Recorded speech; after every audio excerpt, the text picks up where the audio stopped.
Coming up on Phillies Nation, presented by BQ Basement Systems, Pat and Corey speak with Jason Stark of ESPN to discuss his new book and the Phillies' struggles. Is there a way to turn it around? They also highlight the turnaround by the bullpen.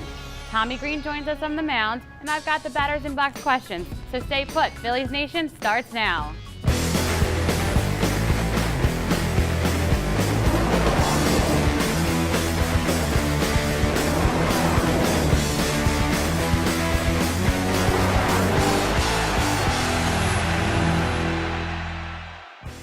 What's going on? It is Phillies Nation with Corey Seidman and Pat Gallen. It's brought to you by BQ Basement Systems, and we are here at Fieldhouse Sports and Beer Hall. Well, Cor, not a great week for the Philadelphia Phillies. Another wasted homestand. It's not even just back to square one. Right now, the Phillies are worse than square one. They're actually a game and a half further out of first place than they were after the road trip. We'll check out some of these numbers, and they are ugly from the past week from a lot of their lineup, and it starts with Carlos Ruiz, and before he got hurt, for his last 19. John Mayberry Jr., 2 for 18. Domonic Brown, 3 for 20. Utley and Rollins, each 6 for 29 through Sunday. Ben Revere, actually the best of the bunch. He had 313 over the past week with Corey.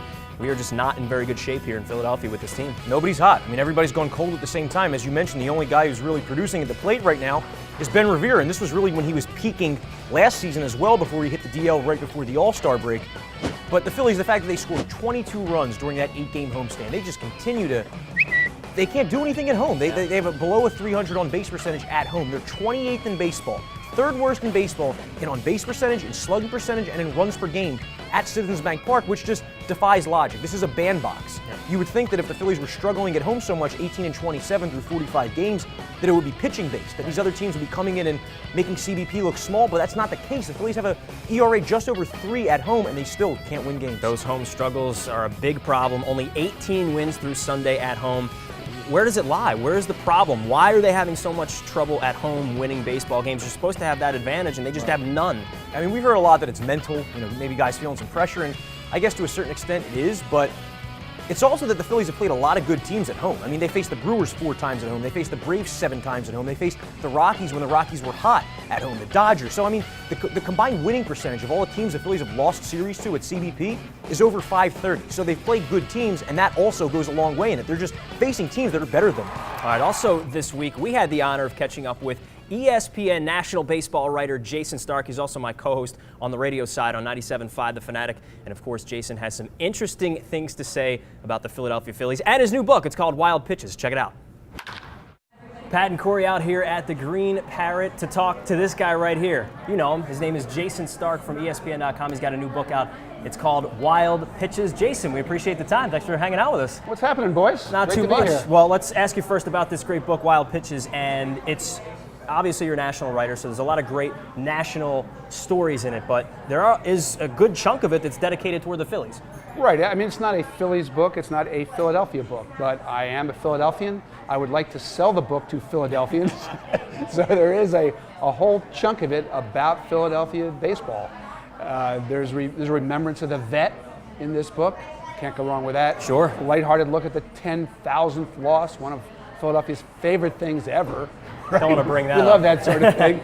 The Jimmy Rollins hit off Jonathan Broxton. A great you can story. relive that if you'd like. There's the 2007 weekend that changed everything around here. And there's a lot of remembrances of great Philadelphians of the past. John Vukovich, Tug McGraw, and my favorite is the Harry Kalas piece in this book. You know, there's so many great Harry Kalas stories. The one that people seem to love to hear me tell is the one about his 500th homer. Because this was kind of a revelation to me too. Sure. Right, Mike Schmidt hits this home run and rounds the bases, very dramatic homer. Now it's a afternoon game at Pittsburgh, and after the game, Mike does all the interviews, everybody's kind of milling around, and now everybody's packing up to leave, and the broadcast crew shows up in the clubhouse, and they bring with them a tape of the 500th homer. And the players stop what they're doing. Everybody's like heading for the bus. No, wait, everything stops. They need to hear Harry Kalas call the homer. And so they play the tape. There it is, number 500. And they listen to this thing and the place erupts. And they all yell, play it again. And so now they play this tape again. and again and again. And these guys are listening to it the way people back home were listening to it. And I realized, you know, as somebody who listened to Harry long before I ever worked here, you know that sensation that you got that something didn't really happen until you heard Harry Kalas call it? Even players felt that way, and this book kind of recaptures that. Jason, you did a really great job outlining some of the best moments in Phillies history in this book, and you know this upcoming month has a chance to be one of the toughest the organization has seen in recent memory. And you know, when you look at the landscape of this trade market, it appears to be a buyer's market. I mean, there aren't a whole lot of teams that appear to be in sell mode right now that have a lot of talent to then sell off. And when you look at Cole Hamels and Cliff Lee, probably two of the top three pitchers on the trade market. Marlon Byrd, arguably the top corner outfielder on the trade market, slugging close to 500 all season. I'm curious, what do you think the possibility is that the Phillies can trade some of these guys for actual difference-making returns? Because there's no point in selling if you're not going to get anything in return. That's exactly my position. I think it's going to be theirs. If you don't get players back who help you get from where you are right now to winning again, what's the point? And I mean, look, the guys that can do that are the ones that I think they're most reluctant to trade. I don't think they want to trade Cole Hamels. If they're not going into full rebuild, if they're going to try to win next year, or at least compete next year, they're going to keep him. And I think that's what will happen. I think Cliff Lee is a guy who, assuming they sell, they will aggressively try to sell him. But I think coming off this injury, I mean, it was supposed to be a mild elbow strain. It's going to wind him missing 7 weeks. I think unless they want to dump his contract on a team like the Yankees and just get out from under the money and try to go back in the market and replace him, I don't think he is sellable. And really, that's not the issue for the Phillies. They can pay the salary. I mean, they can pay the salary over the next couple of years. They want prospects in return, so this could be another trade deadline. It sounds like you're saying that this could be another trade deadline where you don't see a whole lot of splashes. I think it's going to be complicated. I mean, a guy that I think they can get something for is Marlon Byrd. You know, Marlon Byrd right now, there are only 4 right-handed hitting outfielders in the whole sport with more home runs than Marlon Byrd. And so there's a guy that I think if they marketed him, they would get a good return. But then here we run into this problem of what you get into if you're trying to kind of rebuild but not drastically rebuild. If you want to compete next year, how are you going to replace him? Who are you going to get back? You have to get a young version of Marlon Byrd back, don't you? Very thin on outfield depth. Very thin. The free agent market has almost no young outfielders. And Marlon is by far their best outfielder. So can you trade him if you're trying to compete? I don't know. Very interesting question, and we'll talk more about that thin outfield for the Philadelphia Phillies when we come back. Joined by Jason Stark, he's Corey Simon, I'm Pat Gallen. It's Phillies Nation. Don't go anywhere.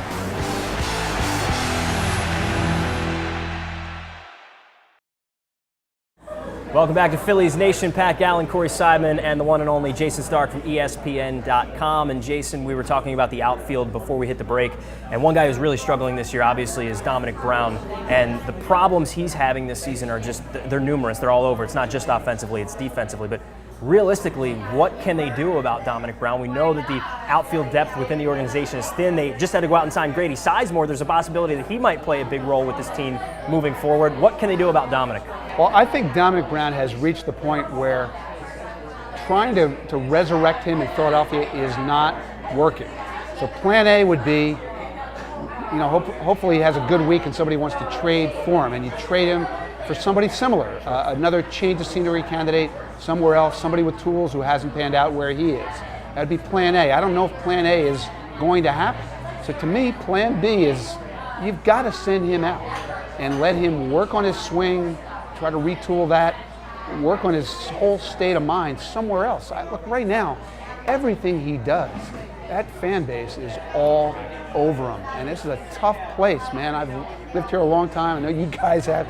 When you get to that spot where you're the official whipping boy of Philadelphia, I don't know how you come back from it. And I just wonder, I mean, if he is sent down eventually, does that hurt his confidence? Because if you're Domonic Brown right now, what's worse, struggling at the big league level or seeing that the Phillies have so little confidence in him with the outfield depth that they don't have to send him down? Corey, I don't expect him to be in favor of it if they do that. I'm guessing they probably won't consult him first. Look, he's lost. He is lost right now. He can't find his swing. He can't handle any pitch in any part of the strike zone. He's struggling defensively. You can see the wheels turn with every fly ball hit. The defensive issues are even worse than the offensive issues right now. In a lot of ways they are. And so, I mean, I don't think, look, he may not want to go, but look at what the Royals did with Mike Moustakas. Look what the Royals did once upon a time with Alex Gordon. Sometimes guys just need to get away from the pressure.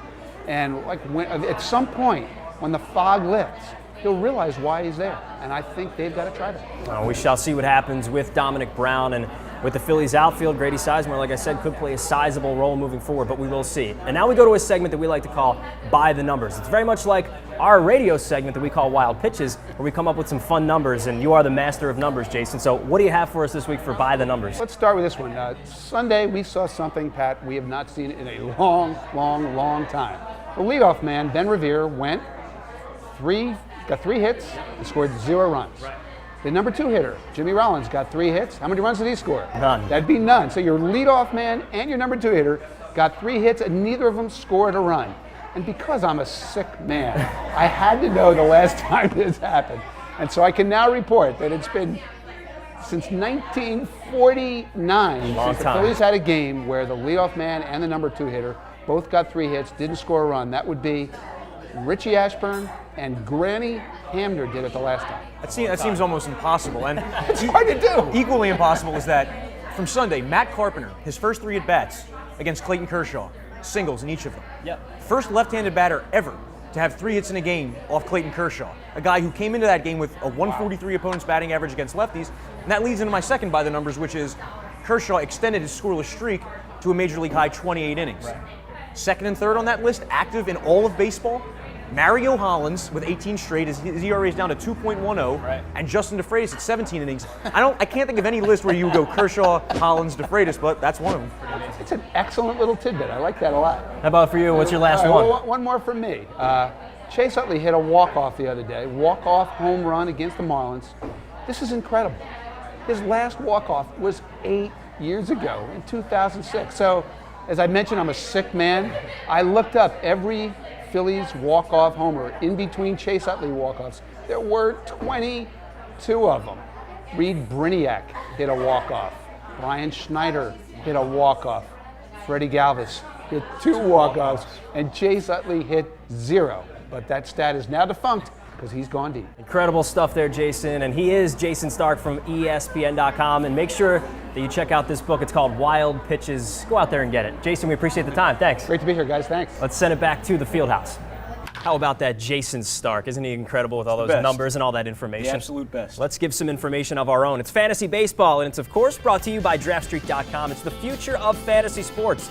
Use the promo code PhilliesNation and sign up for a free league. Well, last week I went with a guy who, of course, stunk, and that's James Jones of the Seattle Mariners. He hit 136 last week. He did steal 2 bases, but that's about all he did. Corey Dickerson, my outfielder for the Colorado Rockies, at 296, 367 on base percentage, 2 doubles, 4 RBIs. Just so great with your fantasy. However, he was caught stealing twice. So James Jones stole 2 bases, Corey Dickerson caught twice. If your league counts net steals, sorry about that. Thanks for making me feel good about that. How about this week? Who do you have? I have 2 closers this week. I have Jake McGee of the Tampa Bay Rays.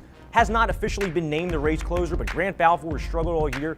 And I look at Jake McGee as a Koji Uehara type, where the last couple of years he's been a dominant setup man. This year, a 1.27 ERA, dynamic strikeout to walk ratio, good. Just overall, he's one of the best relievers in baseball. And if he's finally given the opportunity to close, he's registered the last 2 saves for the Rays. I think he could be an absolute steal for the second half. On the offensive side of things, I'm going with Cole Calhoun of the Los Angeles Angels of Anaheim at 381 last week. Give it a little bit of depth. I'm surprised how many people dropped him after he was injured early in the season. They didn't want to stick around with him, but I suggest that you pick him up. That's it for fantasy baseball here on Phillies Nation. It's brought to you by DraftStreet.com. Of course, it's the future of fantasy sports. Don't go anywhere. We're coming right back with the Batter's Inbox after this.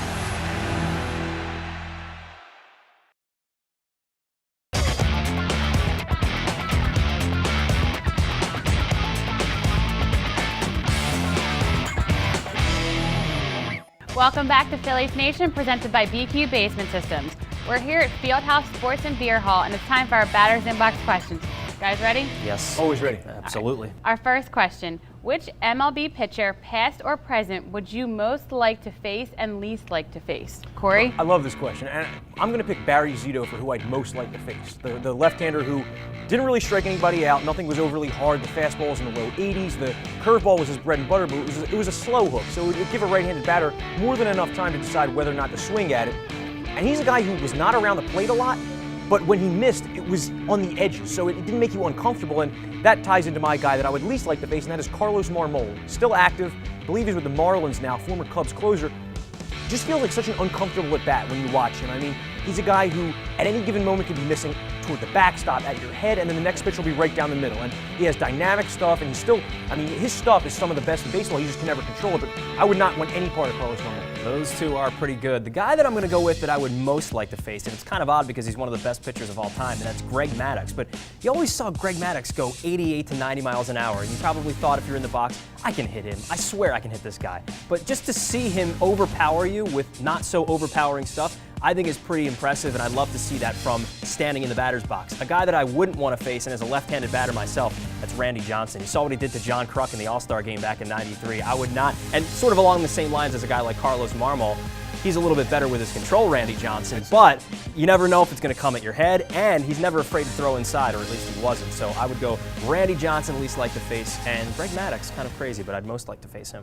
Well, sorry, Corey. Going with Pat on this one. I don't get credit for my obscure references there. He says Greg Maddux and Randy Johnson. I'll take whatever. it. Our next question, if you could have the Phillies trade for any minor league prospect in baseball, who would you choose? Pat? I would go with Mark Appel from the Houston Astros organization. He was the #1 overall pick in the draft last season. He's having a bad year this year, but it's kind of odd the way he's having his odd year because they have a tandem starting system with the Houston Astros where you'll throw 2 starting pitchers in the same game for maybe 3 or 4 or 5 innings, and I think that he's had some trouble adjusting to that. But the guy goes mid to high 90s. He's got great control of all of his pitches, and with the Phillies, eventually Cliff Lee, it's just going to be the end of his time here. And Cole Hamels, you never know if they decide to trade him. So Mark Appel is a top of the rotation starting pitcher. I think he'd look great with the Phillies probably by next season. The Phillies need some outfield help, and that's why I'm going with a guy who's not only a prospect that I love, but a guy who realistically could help the Phillies that they might acquire before the trade deadline this year, and that's Jock Peterson, the Los Angeles Dodgers outfielder, a lefty-hitting outfielder who 300 career batting average in the minors with a 400 OBP every year, between 17 and 30 home runs in the minors. And yes, those numbers are a bit inflated because the Pacific Coast League, it's a hitter's haven, but Jock Peterson would be exactly what the Phillies need, a corner outfielder with a power bat. And I think that if the Phillies shop Cliff Lee or Cole Hamels, that could be a straight-up Cliff Lee for Jock Peterson trade. I wouldn't be surprised if that went down because the Dodgers have a lot of outfielders for a few spots. So I think we should start calling you Jock Seidman. That's a pretty cool name. I have no problem with that. And I'm going to give the point to Corey All on right, that one. you mean Jock Jock. Seidman. Yes. I love it. All right, our last question. If you could draft 3 players to make your 2014 Home Run Derby team, who would you choose? I get to go first in my draft. I'm going Yes. to go with Giancarlo Stanton. Why not? The dude hits 500-foot home runs. Easier, #1, of course. I'm going to go with Edwin Encarnacion for that reason. Edwin Encarnacion, when he makes contact with a baseball, it's one of the craziest things you will ever see, especially at Rogers Center. His home runs are just a thing of beauty. He pulls every single one, and he's going to put on a show if he does get selected. And who else are you going with there? I have Jose Abreu as well. Jose Abreu is a house of fire this year. All the doubles, all the homers. Real quick aside, I wonder who's going to win the Rookie of the Year in the AL. Is it going to be Masahiro Tanaka? Is it going to be Jose Abreu? Either way, he's a guy that all fans should want to see at the Midsummer Classic. All right, you got 2, and then I get to pick 2 here. I'll go with Mike Trout because you saw that 490-foot home run the other night. Very, very impressive. I would love to see him in the Home Run Derby. And how about a guy that gets no love? Adam Dunn. I don't think he's ever been in a Home Run Derby. I'd love to see how far he can mash baseballs. Why not? You know, what's funny about Adam Dunn is, yeah, he has a lot of distance on his home runs, but they never look overly impressive because his swing is just like so high in the air. My last guy, and this is going to sound kind of unconventional, but I got to give him some love, give the local team some love, Marlon Byrd. All right, maybe it sounds crazy, but he has 15 home runs right now, and all of his home runs he crushes. 2 on Sunday to dead center field. It really sticks out how many extra base hits Marlon Byrd has had this year. He has a sign at his locker that says "singles suck," and he's really lived up to that reputation this year for the Phillies. I like Pat's team on this one. Sorry. I like my team better, too. Can't Thank win you. every week. We Thank got to keep you. it fair. I get it. I guess. Well, that wraps up our Batters Inbox questions for this week. We want to hear what you have to say, so leave them for us on our Facebook and Twitter page. We'll be right back with more Phillies news here at Fieldhouse Sports and Beer Hall.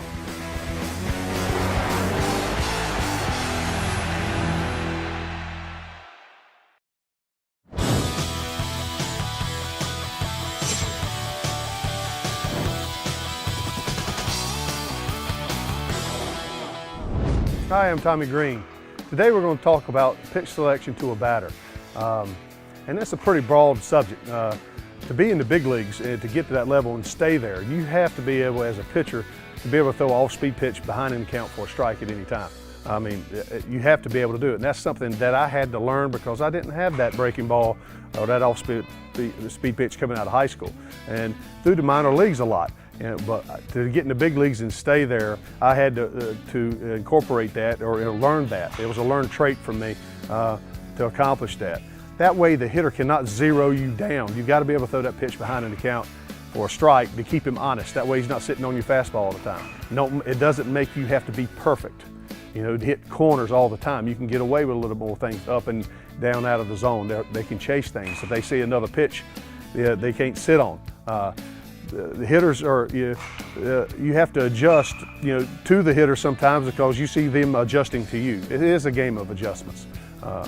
And it changes from at bat to at bat. You can't just throw him one way all the time. You have to sort of play that cat and mouse game to him. I might start him out with a fastball one time. Next time I might start him out with a slider. Next 3 or 4 times I might be fastball, fastball, fastball because I might have great command of my fastball today.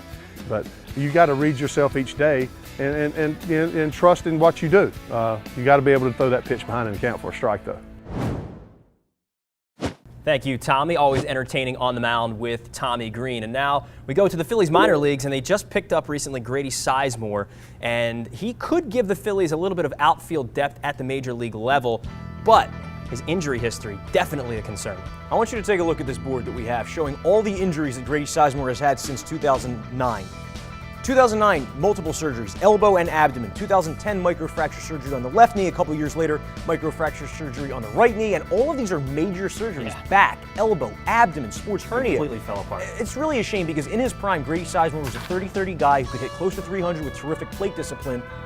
And injuries just derailed his career. It must be so frustrating for a guy like that with all the talent in the world and just unable to stay that old either. No, he's not. And the fact that the reason that he could be helpful for the Phillies is he can play all 3 outfield positions, and the Phillies could certainly use some help in center field or left field. All right, let's go to our Twitter trivia question this week. Hashtag is PN Trivia, and it's at Phillies Nation. Now, last week, before we go to this week, it related to Cole Hamels, the question, and it was the last qualifying Phillies pitcher to have an ERA under 3 and less than 10 wins. You know who that was? It was Chris Short. It was Chris Short. 1967. We got a lot of Cliff Lee guesses from a couple years ago, but his ERA that year was 3.16. And this week it pertains to Grady Sizemore. You just talked about him being a 30-30 threat. Well, Grady Sizemore went for 30 homers, 30 steals, and 90 walks in 2008. Since that time, only one other player has gone 30-30 with 90-plus walks. Can you name him? I can. If you can, go to Phillies Nation on Twitter and use the hashtag PNTrivia. That's it for us here on Phillies Nation. Thank yous all around, of course, to the great Jason Stark of ESPN.com. Check out his book. It's called Wild Pitches. Thank you to 2020, to Brian Michael, to Ryan. He's Corey. I'm Pat. We will talk to you next time right here on Phillies Nation.